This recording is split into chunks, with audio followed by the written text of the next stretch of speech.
అమరావతిని నిర్మించడానికి ఆస్తి హక్కు గల వాళ్ళకి ఇవ్వాల్సిన కాంపెన్సేషన్ ఇవ్వాల్సిన బాధ్యత ప్రభుత్వానికి లేదా, సిఆర్డీఏకి లేదా, గుంటూరు కలెక్టర్ గారికి లేదా?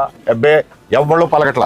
ఇది లోకేష్ గారి ఈ నియోజకవర్గంలో జరుగుతున్న తంతు. నా ఆస్తి ఎవడో ఎత్తుకుపోయి అది మళ్ళీ వెనక్కి తెచ్చుకోవడానికి నేను మళ్ళీ డబ్బులు ఖర్చు పెట్టుకోవాలా? ఇదే నా న్యాయం?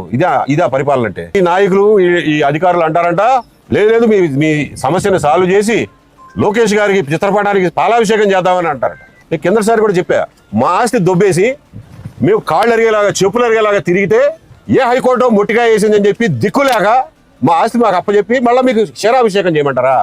లోకేష్ గారు ఓట్లతో 90,000 మెజారిటీ ఓట్లతో మీకు ఓట్ల అభిషేకం చేశారు ప్రజలు. రోజు నోట్ల అభిషేకం చేసుకుంటూనే ఉన్నారు. మళ్ళీ పాలాభిషేకానికి పాల ఫ్యాక్టరీలకి అంత కరువాసిపోయారా మీరు? మీకు పాలాభిషేకం కావాలా?